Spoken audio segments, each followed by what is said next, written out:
今日想同大家分享嘅係奇味番茄牛腩煲。蝦腩我先出水，同埋清洗乾淨佢先。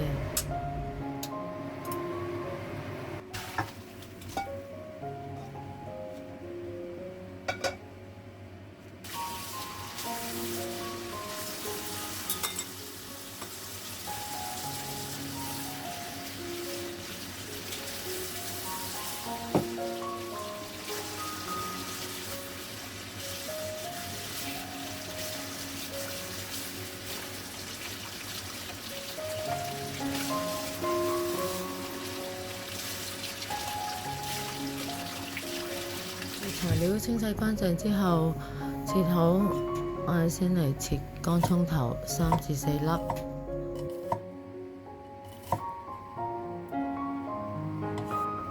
洋葱或者1/4個切絲，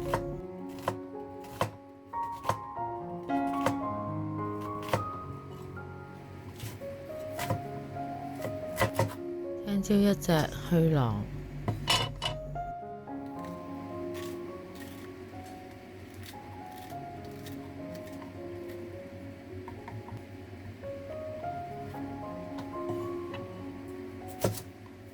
紅蘿蔔1個，揀細嘅煲湯嗰啲就得啦。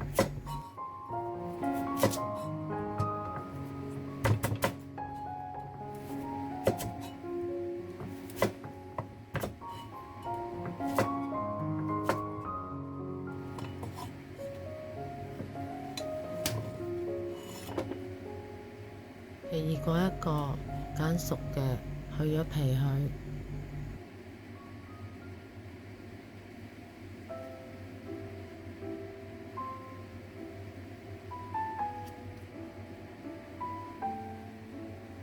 番茄去咗皮去，同埋去埋個心去。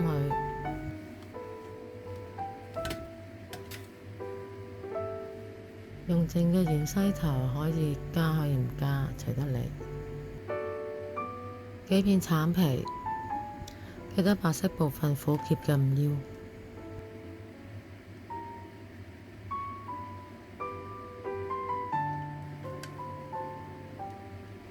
而家我拍一片薑，開定個中小火落油，預備呢3個醬料：薑啦、乾葱頭啦、洋葱啦，不停咁樣炒佢7至9分鐘度啦，直至佢變咗金黃色。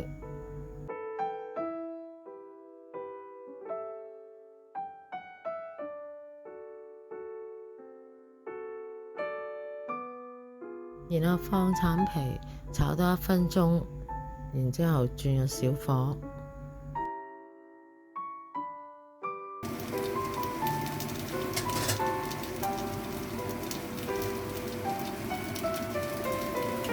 之後將落2大羹，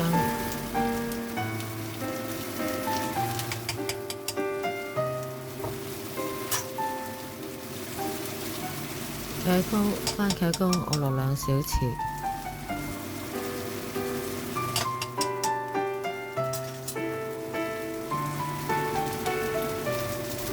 茄汁我落2小匙，唔落都得嘅。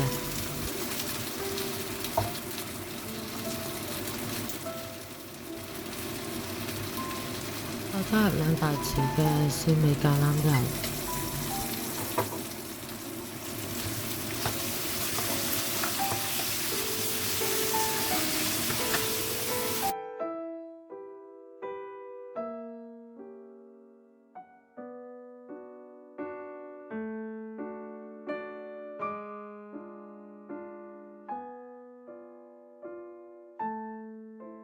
我哋用小火炒拌均勻佢，放入牛坑腩，轉入中火，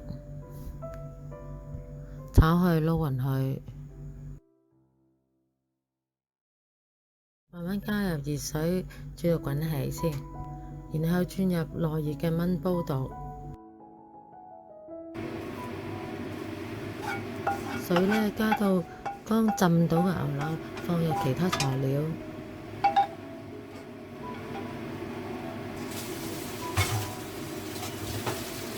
要注意啊！我用嘅係生鐵鍋，儲存熱力同埋營養水分都係較高嘅。如果你用一般個蓋有孔嘅瓦煲咧，水嘅份量咧就要蓋過材料同埋用中火啦。番茄去皮唔切開咧，放入煲嘅中間。切開咗個番茄咧，會帶出去嘅番茄嘅果酸出嚟，令到嗰啲牛腩汁咧會變得過酸啦。所以唔好切開佢。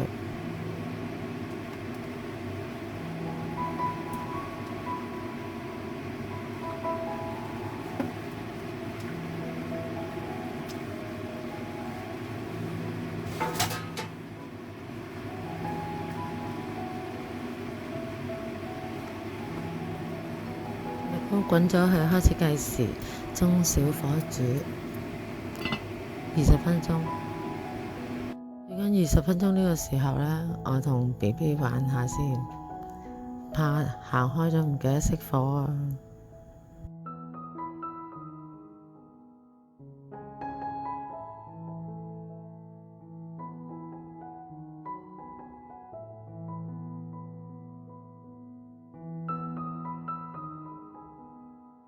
！20分鐘啦，我哋關咗個火去，最少要焗返20分鐘先。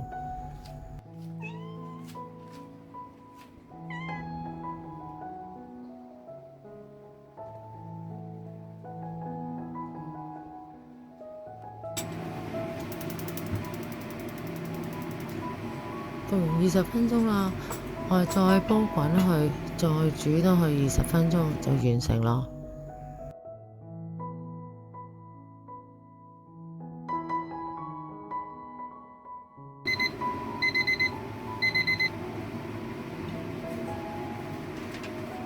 之前我拎起咗個奇異果同埋個芫茜頭出嚟先，因為冇咁好睇。